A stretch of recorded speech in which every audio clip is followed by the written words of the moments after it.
And welcome to this week's edition of the Reigns on the Cardinals podcast here on STLSportsPage.com. Rob Reigns and Mike Reigns with you, a special Friday edition of the program. Normally we try to get to you on Thursday, but of course the Cardinals had a game to play on Thursday night with the day off on Friday, so we decided to wait and kind of talk about it this morning. And Mike, I'm glad we did because we've got a lot to talk about that game on Thursday night.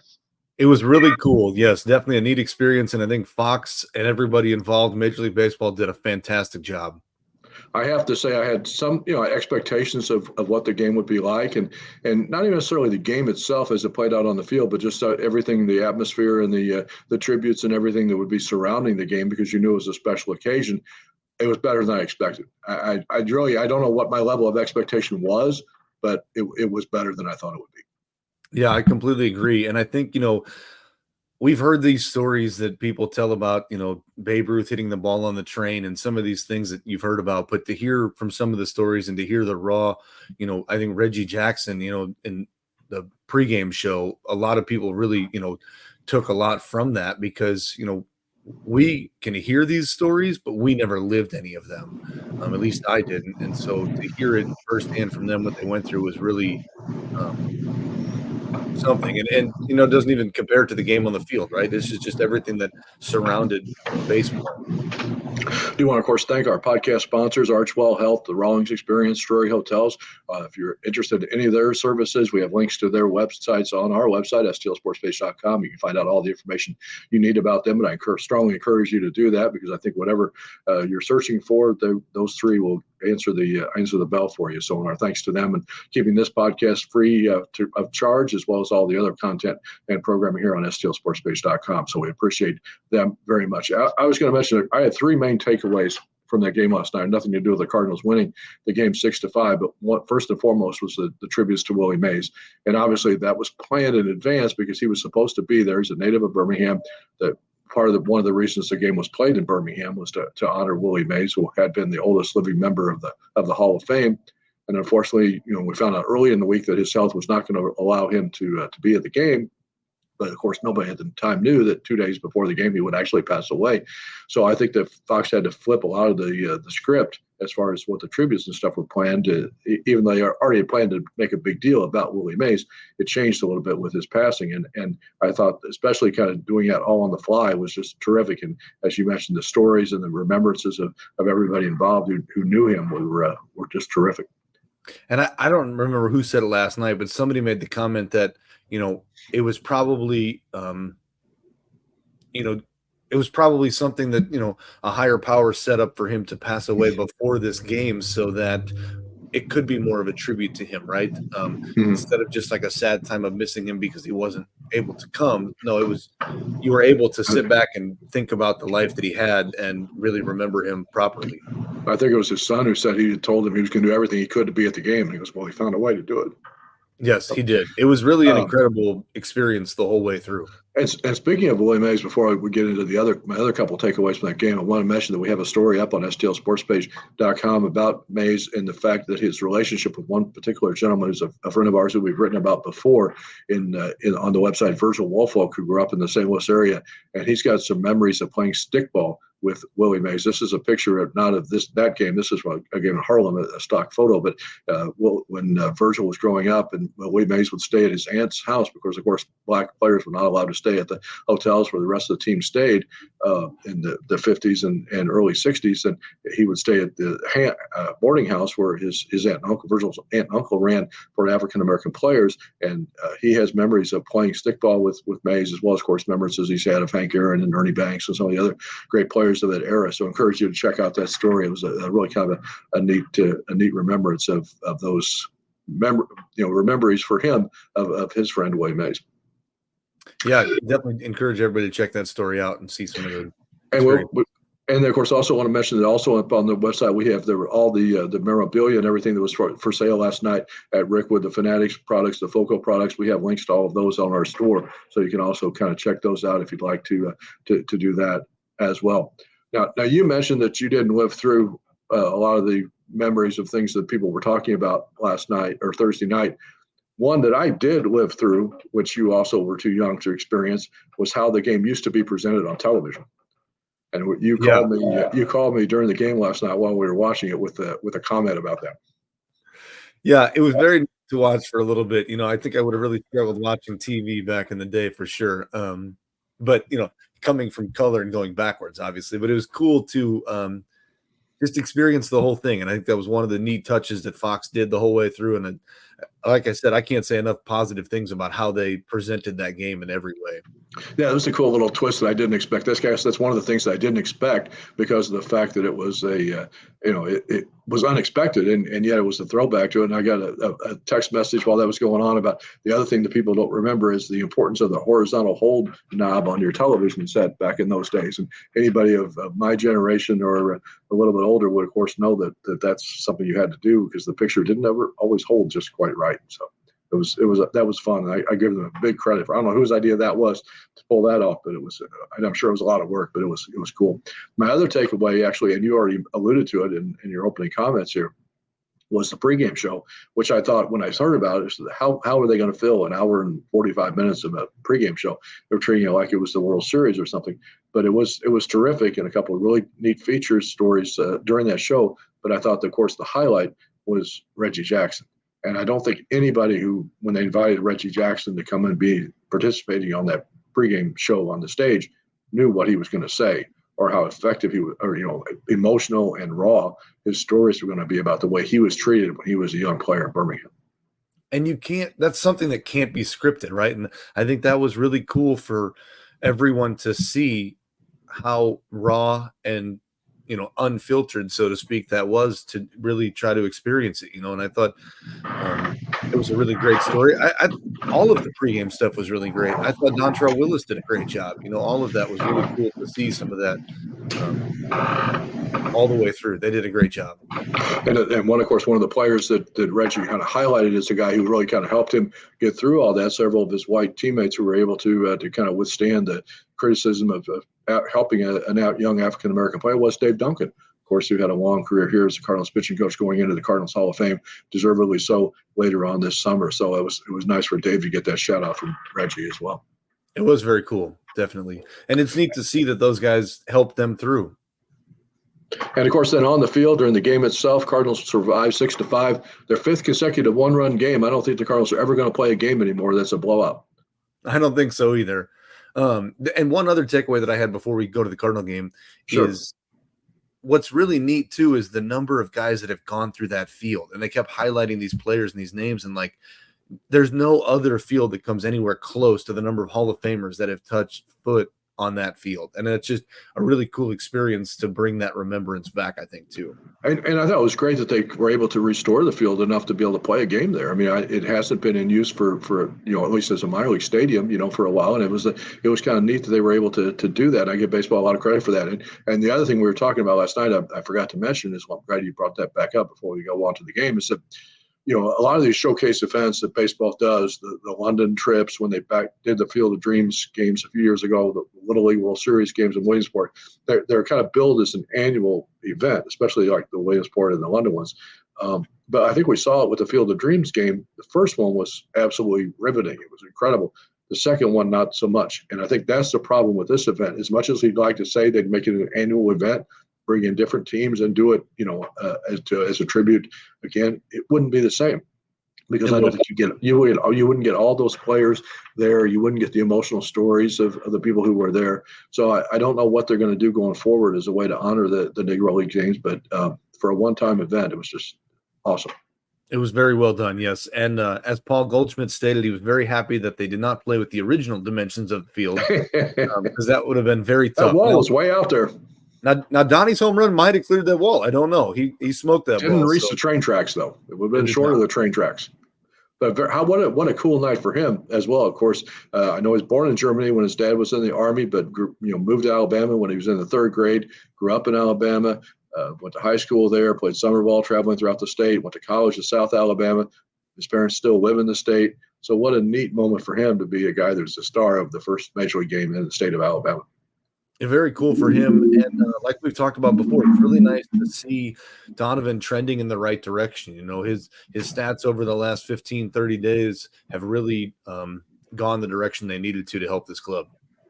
I'm not going to give up on the idea that I think in my perfect lineup structure, you've been a guy who from the beginning, as we talked, was harping for Mason Wynn to hit leadoff, and that's happened, and he's done pretty well. Okay, now I'm going to get on the bandwagon for betting Brendan Donovan second. Just drop everybody else down. Put Burleson third, put Goldschmidt fourth, Gorman fifth, either Contreras or Arenado 6, 7. I mean, I think, to me, I'd like to see what that lineup would do if you give it a week or so in a row. Yeah, because, well, I mean, a lot of teams, you want guys at the top of the order that are going to get on base, you know. And Burleson's been doing that a lot too, so it's, you know, not necessarily a bad thing. But if you look at Donovan, you know, can you have two guys on before Burleson hits the home run? Yeah, I'd like to see him try that lineup and see what happens for a consistent period of time. Of course, the Cardinals now have the day off on Friday, as we mentioned, so both teams could travel back to St. Louis. There was a home game for the Cardinals, so they lost one of their games at Busch Stadium against the Giants. They play Saturday and Sunday. But, you know, to resume this start this homestand, a long homestand, the Cardinals beginning a long stretch of games here without a day off. Of course, who's waiting for them when they get back to Busch Stadium on Saturday? Who's pitching for the Giants? Jordan Hicks. So we go from one nice experience to another one. Yeah, for sure. And it's nice to see Jordan Hicks doing well. You know, some of those things that people ask the question of, well, why didn't we try it here? Why didn't we try him out as a starter? And, you know, we can get into that, you know, at another time, but it's nice to see him doing well here. Yes, it is. So, yeah, the two games against the Giants we mentioned, we'll wrap up this kind of long stretch that we featured and talked about here on the podcast before. If games against teams with either a losing record or a 500 record that you thought maybe the Cardinals could kind of make their mark a little bit and kind of climb back up closer to the Brewers in the Central, get a few games above 500, but it really hasn't happened as they've just played mostly right around 500 baseball throughout this whole stretch of games. Yeah, and the frustrating thing is you look at this last, you know, 3 series and you go 2 out of 3 in Pittsburgh, 2 out of 3 in Chicago, and then you drop 2 one-run games in Miami. And, you know, we've talked and we've harped on it a lot about how great this bullpen has been, but these 3 games in Miami, they started to show some other signs of not the right direction. And, you know, you wonder, was that Ollie pulling the right strings at the right time, or was that just guys not being ready, or what? You know, some people questioned, you know, where was Helsley in a couple of these games and where were certain guys used in certain spots, and we don't really know those answers. But, you know, it's frustrating when you see the fact that you lose 2 one-run games in Miami. Yeah, you know, it's always interesting because you got the short-term approach and you got the long-term approach. And, of course, the Cardinals have always said that they're stretching the long-term approach. They don't want to burn guys out in May and June and then not have them available in August and September. So you realize that guys have to have days off. But unfortunately, the Cardinals really haven't built the depth at the back end of the bullpen to be able to give all those guys the day off at the same time. They've had so many games where they've used Kittredge, Romero, Helsley, you know, in every game that you think, okay, well, why don't you save one of those guys for the night that Helsley is not available? Now, Gallegos is on the verge of coming back. I think he probably will be activated, before the game on Saturday. You have your own opinions about whether that's a good move or not, but he is a guy that they counted on to be a guy who can kind of fill that bill on a day that one of those other guys wasn't available. So, you know, we'll see how that works out. But the other roster move that I think is probably coming here sooner rather than later is the return of Wilson Contreras. He's on his rehab assignment in Memphis. He's playing alternating between catching and DHing. So haven't heard exactly. I'm sure we'll get more word this weekend about what their plans are for bringing him back. I'm sure it's just a matter of how many at-bats he needs to be ready and how his tolerance for the recovery from the pain, from recovery from that broken arm. Still, will be back obviously sooner than the original projection of how long he will be back. So how long he was going to be out. So, but to me, the decision is, what do you do with Pedro Paez when he comes back? You know, I know he's got a few home runs, but his average is still like in the 120 range. But he's really caught really well defensively, and I don't know if they would keep him as a third catcher or if they'll send him back and be able to keep one of the other bench guys. So to me, that's an interesting decision what they're going to have to do about that. Really impressive to see how well that Paez has jumped into this role and picked up, you know, because when we first got into this situation, we were like, man, runners are stealing all left and right on us and doing all this stuff that we couldn't, you know, control. And Pages worked really hard at it. And you saw him throw a guy out the other day, and he's doing much better, you know, with his glove of setting up his frame and moving from down to up better. Really has defensively stepped up a lot. And the problem has been, as we've seen before and we talked about before, the Cardinals bench has not really performed as well as you would like. And I know there's not a lot of maybe pitch hitting opportunities anymore as there used to be in the old days when the pitcher batted and you didn't have the DH. But if you were to keep Paez as your backup catcher, basically, then you could have the option of doing Herrera as either a DH, some games, or just as a right-handed bat off the bench, which is a thing the Cardinals really need. Herrera can hit. The problem that he's had this year has been, as you mentioned, the defensive side of the game. And I think the other question that people wonder at some point too is Jordan Walker that guy that comes back to be able to get there, and time will only tell us how well he plays down in Memphis and we make some of these decisions. But yes, Herrera got off to a good offensive start and is now slowed down a little bit. So they've got some decisions to make here soon. Yeah, three other players, of course, that they're monitoring their rehab, and we'll get an update on all of them, is Nootbaar, Edman, and then, of course, I think Steven Matz, we know what kind of is going on with him. Unfortunately, he had to go out and get a second opinion on his back in Los Angeles. I don't think you're going to see him back anytime soon, but I do think that they're hoping that Nootbaar and Edman do get back here at some point. We'll change to look at the lineup a little bit. And as you mentioned, Walker, they've been waiting for him a little bit to get going offensively down in Memphis, 3 for 4 on Thursday night, including his third home run. So maybe there's a chance you're going to see him sooner. Victor Scott did get back for the game, but that was just as an added up player, as the 27th player for that game. So just a one-night appearance, but did get into the game, of course, in the ninth inning in Birmingham. So some roster decisions to make, and I think you got to think that if all those guys perform at the level that they were expected to perform before the season began, this offense has to be better, right? If Edman and Nootbaar come back like they're capable of and playing well, you've got some question marks to make because there's going to be too many guys to fit in this lineup. There's an odd man out somewhere, and who does that guy end up being, right? And so it's going to be interesting to see kind of how they work some of these things out. And I think we probably can't say enough about for the job that Siani has done filling in on some of these. Defensively, he's saved quite a bit of games. Offensively, he's kind of hit and miss here and there, but defensively, he's really been a nice addition in center. Mike Raines, Rob Raines visiting here on the STL Sports Page Range on the Cardinals podcast, a special Friday edition after the game at Rookwood Field in Birmingham on Thursday night. The other question, of course, and it kind of ties back into the game on Thursday night, is the future of the fifth starter position. We mentioned Steven Matz's health is not going to look like it's going to allow him to come back anytime soon. They asked Andre Palante to fill that role. He got the start on Thursday night, got the win, pitched into the sixth inning. I still get the impression that you and I both think that there's some way you can have a better option as that fifth starter. And as we get closer to the trade deadline, I think that's probably your option, right? So you start looking at seeing who's out there, and this probably would upset some fans, but maybe there's a reunion with Jack Flaherty at some point, or somebody like that out there that's having good years on a one-year contract that wouldn't cost much. But Palante has done well in the spots that he's needed him to, but long-term, he's probably not. The other option right now would be that the guy that just promoted from Memphis, who got into the game, made his Major League debut on Thursday night, Adam Kloffenstein, who's one of the guys they got for Toronto with the Jordan Hicks trade, had been pitching well at AAA. Do you roll with the dice? And he was in the rotation. He's built up, or you just want him to be an extra arm in the bullpen, or do you give him a shot at that fifth spot? At some point, you probably should try all options, right? Because it's not that Palante didn't do bad. It's just, it's a serviceable outing, right? And so are you willing to say, hey, we can give up 3 runs when he's pitching because our offense will come through, or are we trying to find somebody that can limit it and keep it down and eat up innings like your 3 workhorses have?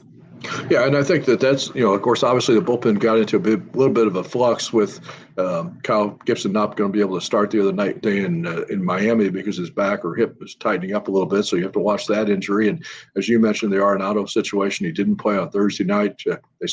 Reports from Birmingham where he had taken some ground balls during the fielding practice, during infield practice, but really wasn't throwing at all. So it doesn't sound like he's just a day or two away. You never know how he'll recover after the day off, but with those two guys being down, I mean, you talk about offense being enough of an offense as you can get by with the kind of less level of starting pitching, but I don't know that that's the case with those guys being hurt.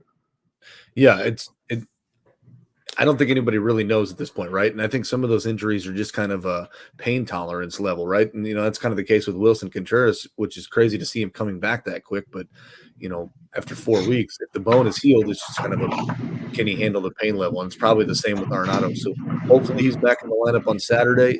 If not, I would say he's probably here Sunday. So hopefully Michaels gets the start on Saturday. He's pitched much better lately as well. But started, as we mentioned, of a long stretch of games, 18 consecutive days with a game for the Cardinals starting on Saturday. First of 9 at home, the 2 against the Giants, and then they're followed by 3 against the Braves and 4 against the Reds on this homestand. So another important homestand for this ball club. Absolutely, and you're playing the teams, ahead of you that you need to beat, the Giants and the Braves, and then you're playing, 4 really important games against the Reds, and you have to take advantage of those games you can, and put yourself in a spot. And right now they are. The Brewers lost again last night, so as you keep scoreboard watching here as we get closer and deeper in the season, you want to pay attention to those things. And if the season ended today, they're in a playoff spot, and that's all the team wants to try to do, right? Just get in and see what happens. July 11th, the next scheduled day off, and then you're right up against the All-Star break, and then the training deadline a couple weeks after that. So it'll get here in a hurry before we know it. So, any final thoughts about what you've observed about this team for the last week or so? I wish we could stop playing one-run games would be the biggest thing, right? I mean, because you just sit there and you're so worried about every little guy that the bullpen comes in, and it just seems like, if a bullpen guy comes in and gives up a walk, there's trouble right away.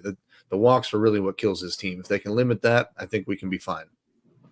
We'll see what happens starting with Saturday's game against the Giants. Of course, we'll have it all covered for you here on stlsportspage.com. Don't forget to check out our story on Virgil Woolfolk and his memories of Willie Mays, as well as all of our other content from Rick Whitfield, and, of course, all the other feature stories coming up as well. Mike, thanks for the visit. We'll talk to you again next week.